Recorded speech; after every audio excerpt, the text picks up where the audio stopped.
Hey everyone, it's Ten Types, and today I'm going to be going over the Mega Evolution mechanic, a mechanic that's been kind of controversial, specifically when it was first revealed, and there's been a lot of talking about it, and now that we've, dived more into the mechanic, I feel, as like, people have played with it more, I feel like now's a good time to talk about it.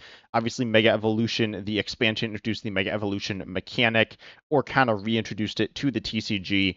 When I say kind of reintroduced, they're reintroduced, but really just as a name. In terms of mechanically, it's very different from the original Megas. And if you're not familiar with why people kind of had some, I want to say doubts, people really didn't like the mechanic when it was first revealed, is because the Mega mechanic, the first, oh, this is loading weird. Okay, the first Megas that were revealed were Mega Gardevoir EX and Mega Lucario. It doesn't matter that they were revealed first for this video, but they are three prizers, and three prizers in the past were definitely controversial. Well, I don't know. They were not viewed well. You could say controversial kind of implies there's like some good and some bad.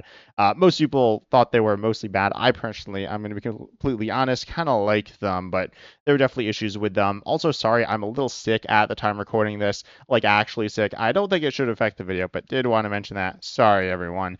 But anyways, yeah, the first ones revealed were Mega Gardevoir EX and Mega Lucario EX. Currently in Standard, we have 10 of them.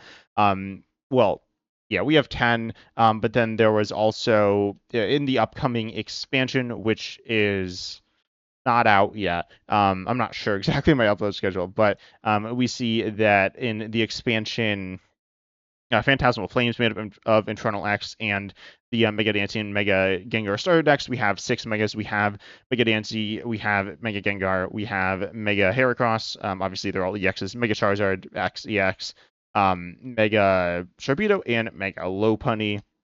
In the first set, Mega Evolution had, as I said, 10 megas, and there's one of each type, and now we're obviously breaking away from that a little. Also, this is corresponding to Legends ZA, and is actually the start of a new era, the Mega era. Normally, a new era starts at the beginning of a year. Not every year has a new era, but the eras are normally, for a while, it's been this way at the start of a year.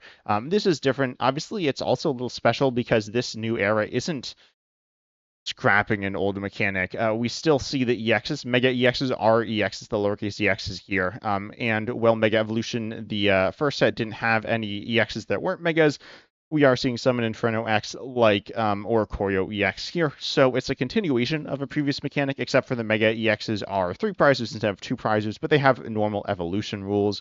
I've definitely heard a lot of people complain about the fact that Mega Evolutions aren't all evolutions versus the old Mega Evolutions where is this going to show the Megas? Oh, I made a typo. But yeah, looking at the megas, the older ones were all, well, their stage was megas, but they evolved from EXs. Like if we look at Mega Rayquaza, where is Mega Rayquaza? Here it is, Mega Rayquaza EX. It's an evolution. It's functionally a stage 1. There was a different mechanic there, but anyways, it's a stage 1, and it evolves from Rayquaza EX. So despite the fact that Rayquaza is normally a basic, this Mega Rayquaza, this Mega Evolution, is an evolution evolved from a basic here. So essentially a stage 1. This is actually true of all of them. Like Mega Pidgeot EX here, this is also the Mega stage, which again, these are all essentially stage 1. So this is essentially lowering the stage if we actually get a Mega Pidgeot. Or like, Mega Gardevoir had some good cards, and this is again, functionally a stage 1 with some limitations with the Mega rule, but it's a lower stage than Mega Gardevoir. I've heard some people say that this is an issue in terms of balancing. I don't really agree with this. Because I mean, you could just balance it by what stage it is, right? So anyways, this does give them more room to have different types of megas because they are different stages or like different like power levels and different things that you do with them. Notably, you can have, like, for example, some basic megas that have support. Like if you look in Standard, Pheasantipede EX, I'd say is definitely the best Pokemon in the game.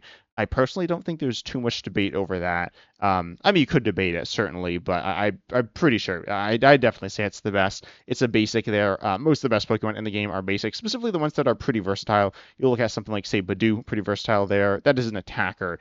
But like Latias EX or Squawkabilly EX, those are all basics that all have abilities. Mega Kangaskhan EX can be used for its attack, certainly, but is also used for its ability. I'm going to talk more about Mega Kangaskhan because actually I feel like this is the one that deserves the most talking. Actually, is the reason why I decided to make this video. So, but because there are basic megas, despite it being a little complicated in terms of wording, though I'd say it's like, it's not actually that complicated. It's a little strange sounding, but it's pretty easy to follow. It allows for different types of megas, or like megas that do different things and fulfill different roles within decks. Unlike, the stage twos, which have to be a bit more of a build around, or maybe attack within a deck in which they naturally fit into due to the evolution line there, like Mega Gardevoir EX, which you can play within Gardevoir EX. It's okay. It's not absurd.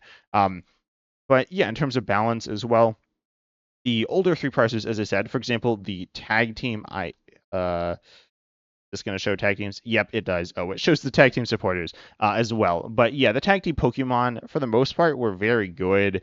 Not all of them were super good, but most of them were playable. And the best decks in the game during this time were all megas. And again, these are three prizes, but they are still using the GX mechanic, just like how the megas are three prizes still using the EX mechanic. And the tag team GXs really pushed the lowercase GXs out of the game. The tag team GXs like Arceus and Dahlia and Palkia GX, which was good. I've heard some people say it's like one of the best cards ever, which it's not. It's like it's on that list. I mean, every card's on that list, but it's not like top 10 cards ever, but it is still very good. You have ADP, you have Mewtwo and Mew, you have Pikachu and Zekrom and Reshiram and Charizard. I'm pretty sure are the big four there. One in each of the tag team era sets. All four of those were super good for slightly different reasons. They were also all basics, which again, having different stages means some more interesting things going on with them. Also, essentially, none of these had abilities, and none of them had abilities that were used truly for a support role. Was the only one there was two? Was it Magneto Guzzlord and Venusaur and Snivy? Were those the only ones with abilities? And they're like, okay.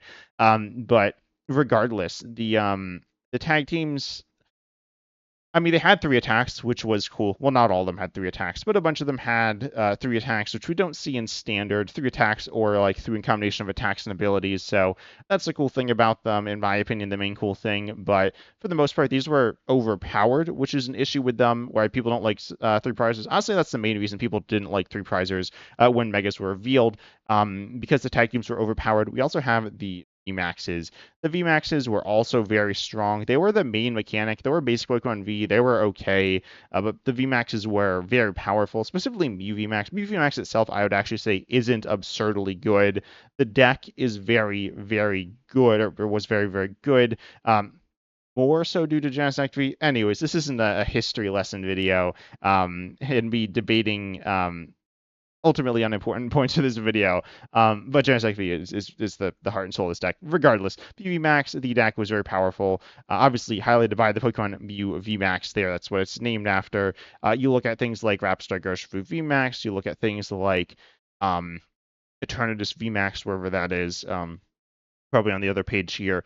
And there's just quite a lot of powerful VMAXs that were really dominating the game, and they were bad for single prizers. I've heard some people say three prizes are bad for single prizers. Maybe. I've heard people say ADP is bad, which it is, but believe it or not, single prizes have been bad when there aren't three prizers. Like, if you look at the online metagame, not the current online metagame because there's three prizers, but with the last one, single prizers are bad right here. I don't think, yeah, so there's Ethan's, which is like a single prize deck. There's also Joltik Box, but I wouldn't say this is a single prize deck really at all. I'd say Gardevoir might be like more of one than Joltik Box, but Ethan's is a true single prize deck. The rest of these like aren't. If we look back in, say, I guess technically there were three prizes in Brilliant Stars, but for the most part, obviously, single prizes have been banned for a while. Megas aren't necessarily good for them, but they're not the reason that their single prizes are bad there. But in terms of balance, that's the main thing that we're talking about here is they're balanced pretty well, I'd say. If we look at the metagame, again, if we take a look at that, the current metagame, megas are okay. I'd say the Mega Absol box is decent. I don't think it's amazing. I mean, it's kind of difficult to play, to be honest. That's like the thing that makes it like it has a high skill ceiling and a high skill floor. So as in like to be able to play it and generally have a decent idea what's going on is the skill floor, not like just be able to do like like some things, but like if you do it wrong, with megas, I mean, they give up 3 prizes. If you give up 3 prizes, you can lose a lot faster. And I sometimes see this with these mega decks where, some people, I'm being completely honest, myself included, but certainly I've seen a lot of other people do this as well. And I've talked to a lot of people, and they say going against these types of decks, like these decks with big basic megas, specifically the Mega Absol box, but other ones as well, that the megas are something that are a substantial liability at times. This didn't really feel the case with VMAXs until the end, like the last year of VMAXs, where it actually did feel, they felt pretty terrible. But yeah, I mean, the 3 prizes feels like a substantial downside, and a real way to balance these cards. I will say they are more swingy in some sense, because if you can't deal with them, you can't knock them out, then the 3 prizes isn't really a downside, obviously. I mean, if you're never knocking your opponent's Pokemon out, then it doesn't really matter anyways. I mean, unless you're playing control. I'm going to say control, not this control, but control, trying to not take prizes. But regardless, yeah, the 3 prizes, the fact they give up 3 prizes, does feel legitimately bad. And that didn't feel as much the case when you looked at the tag games and the VMAXs, just because they were so powerful. Also, there are the V Unions. The V Union mechanic was really, I'm just gonna say it was really bad. I don't think there's too much disagreement. I think there's some cool things about the V Unions. I think most people do, but there was just some pretty big issues with implementing them. For the most part, they were, I said bad because like bad mechanic wise, because they were kind of clunky and not super fun to use. They're funny because they're like clunky, just like how like silly meme decks are funny because they're clunky, but they're bad, right? They're just objectively weak. The V Unions were objectively weak as well. Mewtwo V Union was very playable, or it was like playable. It was kind of clunky, but it was strong in some situations, in a few different situations. But ultimately, they were not super cool. I think Pikachu's okay and expanded. But anyways, this is certainly not an expanded video here. But yeah, people don't really talk about Unions when they talk about 3 prizes being broken, specifically before Megas came out. But I do think Megas are balanced. Tell me down below in the comment section if you think Megas are balanced, and why. I think they might be a little undertuned. Being completely honest, I would have liked to see them a little stronger. But generally, when we see a new mechanic introduced to the game in the first set, it's not uncommon to see the power level a little bit lower as they kind of introduce it to us, maybe with one powerful card, or two there. But when we look at the specific megas, I'll go by stage here. So first of all, the stage 2s, Mega Venusaur is okay, as a deck, but it's like it's kind of meh, right? Let's be honest. It's fun. It's a deck. Where is it? Like in terms of plays, it's a deck. It's deck 12 here, or it jumps up. Oh, it's still 12. What passes it? Something passes it. Looks like Terrabox. Does that pass it? I don't know. No, that doesn't pass it. I don't know. Anyways, so yeah. Obviously, Mega Venusaur is okay. Now it's bugging me. What deck passed it up? Oh, it is Zoroark. Okay, so anyways, Mega Venusaur is like okay. It's not like super good. You could say it's bad. I wouldn't say it's like bad bad. It's like not really. It's not a top 10 deck. I wouldn't say. I don't think many people would. It doesn't feel like a strong deck, but it's okay in terms of balance. It's pretty good, honestly. Mega Gardevoir EX. This card was hyped up a lot by a lot of people. I personally thought it was really bad on this. Oh, I generally judge cards on their own. I thought it was okay within Gardevoir EX, which is actually why I'm a bit hesitant to say Mega Dancy is super good. But regardless, this card obviously can be within Gardevoir EX. Doesn't really work very well on its own. I mean, there's no reason to play it on its own, but it feels fine. It's mostly a buff to Guardy, so it's kind of boring in that way, in my opinion, but it's fine. Looking at the stage 1s, we see Mega Manectric. Mega Manectric is like okay, I guess. It's not really played much, but it's okay as a lightning box piece. Mega Abomasnow EX is very silly, but in a fun way, that doesn't feel like bad design. We've seen cards like this repeatedly, and they're always really fun, and they're always really bad. The best ones are, as far as I'm aware, and when I say these types of cards, I mean the ones where you discard the top certain amount of cards from your deck. You do damage based on cards you discard in this way that are a certain type, and it's like kind of random there. They're generally kind of committal. I mean, yes, this does have. Oh, I didn't mention the HP. The HP level amounts are really high here. A lot of people kind of complained about power creep as well. I mean, power creep is not just HP. And in terms of power level, I'd say these, for the most part, are lower, pretty much like they're not as strong as the best cards in the game, right? You look at like Dragon Ball EX as like the one of the prime examples of powerful, um, just raw stats Pokemon that aren't like Gardevoir EX is very good because it's a supporting role, but no, you look at main attackers, Dragon Ball EX is very good. I wouldn't say any of these are stronger than Dragon Ball EX. I'd say it's not super close there. But yeah, Mega Bomb Snow is like funny. It's not super good, but it is really fun, which I do like its design there. Not my personal favorite. But then you look at Mega Camerupt DX, I do stand by the fact that this card is all right. It's not like super good though. It's honestly really boring. But it's all right. I mean, it has burn synergy, or like it needs burn synergy. It works with burn. Burn is like not very well supported in the game. The first attack's kind of meh. I've talked about this card a lot, to be honest, but it's fine design in my opinion. It's one energy on a stage one. We see this, and I'm actually going to talk about it a little bit in a second with Mega Lopunny EX as well. Then we look at the last stage one, which is Mega Lucario EX. This is one of the better ones, I guess. Mega Lucario EX itself is just kind of meh as a card, but as a deck paired with Goldango. Okay, I actually haven't. Are people playing this regularly in Goldango? Am I like missing something? I haven't actually seen anyone do this. Maybe people just haven't gotten there. But anyways, yeah, Mega Lucario EX on its own. Wait, this is a lot more play. Okay, if I've been like living under a rock, I've not, as I said, seen anyone actually play this, at least against me. Or I've not played with it either. I've seen people play Goldango, Lunatone, Solrock, but I have not seen anyone play this Mega Lucario in it, or at least get onto the board. Anyways, pairing it with the fighting stuff like Lunatone, Solrock, and the other fighting stuff. That stuff's really powerful. Lunatone's super good. So it works well. It like works fine within it. I think it's more so Lucario kind of showcases the other stuff, as opposed to Lucario actually being good on its own. And it's, let's be honest, Mega Lucario as a deck isn't super good either.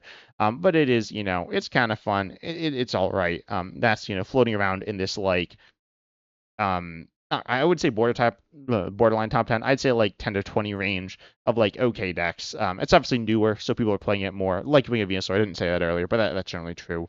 Then we look at the basics. The basics I think are kind of interesting. There's again 4 of them. So we have Mega.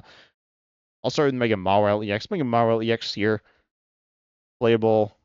People have been playing Mega Mawile in Lunatone Silverback. How do you even get this powered up? Okay, I've also not seen anyone actually play this in Goldango.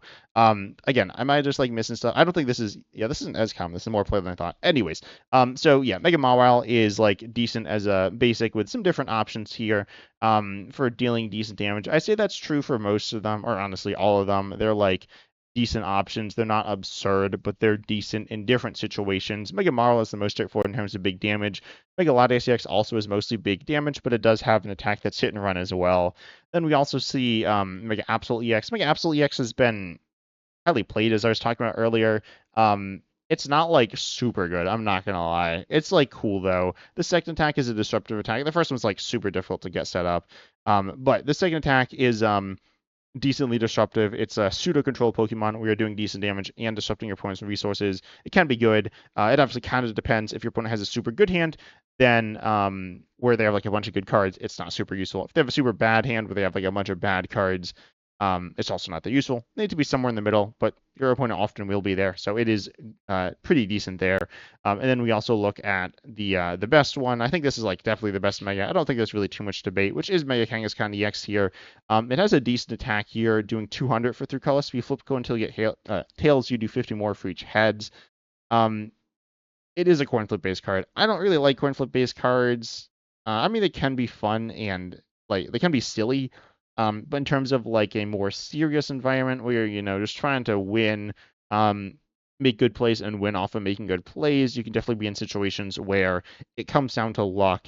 You need to get 1 heads or 2 heads or whatever, where it is a very reasonable play to be going for a slightly risky play there, but you kind of have to make it, which feels kind of bad in my opinion. Mega Kangaskhan EX, I really like, except for the coin flip aspect. Tell me down below in the comment section as well what your thoughts are on the coin flip aspect in Mega Kangaskhan EX. If you think you like it or you don't like it, or you're just kind of neutral. If I'm just someone who doesn't like coin flips, but most people do, I don't know. But Red Errand is cool though. Drawing 2 cards each turn is pretty nice here. Um, it has legitimate downsides. Obviously, it's a 3 prizer. It's the highest HP basic in the game. Yeah, I'm pretty confident on that one. But yeah, I mean, it is somewhat a liability. It can be hit for a weakness, but the bigger thing is that it can be I mean, it can get knocked out. All these 3 prizes can get knocked out. A lot of decks have ways to do big one-shotting damage to anything. Mechanicon can legitimately be a liability, just like any other 3 prizer. And 3 prizes are being played in decks where you have lots of different prizing, like kind of prizes that your Pokemon give up. Specifically, most of these are playing 2 prizes and 3 prizes, prizers, and then most are playing a bunch of single prizes as well, or like a handful at least. We see like a Veltal, we see Psyduck and Munkidori in this stack here, and that's like common with these stacks. You look at like say Pidgeot Control. I've actually not really played with Pidgeot Control. I played with it some. I haven't, as I said, I've not seen anyone play this deck on ladder against me. Have other people seen people play this on ladder? Like this deck is definitely a high skill floor deck, like the definition of a high skill floor deck. So people just like don't play it in my experience on ladder, as I said. In tournaments it's different. Also in tournaments you can time out. But anyways, Mega Kangaskhan is definitely the best. It's cool. I like it having a cool ability. Mega Venusaur EX has a decent ability. I didn't really talk about what it does, but it has an ability which is it's useful. Mega Venusaur is honestly kind of it's like well-rounded in a way that's kind of lackluster, but ultimately its ability is like fine. Its attacks like very very boring. But I mean, it has the highest HP of any Pokemon ever. That's like kind of the cool thing about it. And I mean, it's just kind of fun. It's big. You do big stuff. It's kind of cool there. But Mega Kangaskhan here having a cool ability, I really like. I think if Megas were more toolboxy, where you could like splash them into decks, which Mega Kangaskhan is, the other basics kind of are. Specifically looking at Mega Marvel EX, this one's pretty splashable into some different things. I've seen it in Terra Box actually a bunch. And then also, I do want to talk about the item card Mega Signal. Searching for a Mega, putting it into your hand. I've not really seen this card see much play. Yeah, this is like not very much. Um, and I feel like that's a little disappointing that this card isn't super good because there aren't that many decks that are playing different megas. We can get different amounts of value from them in different situations, specifically for helping you set up. Mega Kangaskhan EX is the only one that's going to do that. The rest don't have abilities that are helpful for setting you up there. Looking at the new megas, the other megas, we have Mega Dancy. This is more or less just a card that's playable within Gardevoir EX or by itself just as like a big basic. It's fine. In terms of power level, I guess it's pretty decent. But in terms of interest level, I'd say it's not super interesting. Then we have Mega Gengar. Mega Gengar is actually really cool. I've heard a ton of talk about this card. It says that your opponent gives up 1 less prize. Or no, your Pokemon give up 1 less prize. Your opponent takes 1 less prize. And yeah, this is good, I guess. I mean, it's like kind of clunky, but it's really fun. It's obviously used for its ability. It's played in some toolboxy stuff. It's really cool. The other 4 megas, you have Mega Heracross, which is just like a generic big basic, I'd say. I'd say it's pretty bad as well, unfortunately. I don't really think it has a place in the game or in like any particular deck. Mega Charizard is a tech option within Charizard EX for the most part, kind of like Gardevoir. Mega Gardevoir EX is a tech option within Gardevoir EX decks. It can be paired on its own, played on its own. Unlike I think Mega Gardevoir EX will really struggle on its own, but Charizard EX here can be paired, well, not on its own, but not with Charizard EX, paired with this Oricorio EX, but that's for a later video. That's probably like more post-rotation discussion there. Then Mega Sharpedo EX. This one's kind of fun, paired with some of the new Darkness support, specifically the new Toxtricity, which is a really cool card. But in terms of an attacking option, it's kind of meh, kind of like how I described Mega Lucario. I definitely say it's worse than Mega Lucario as well there. But I mean it's okay. It's not a bad card, but it's kind of meh. Works well with Toxtricity and kind of a fun little card there. Highlighting the type that's mostly like featured in the set here.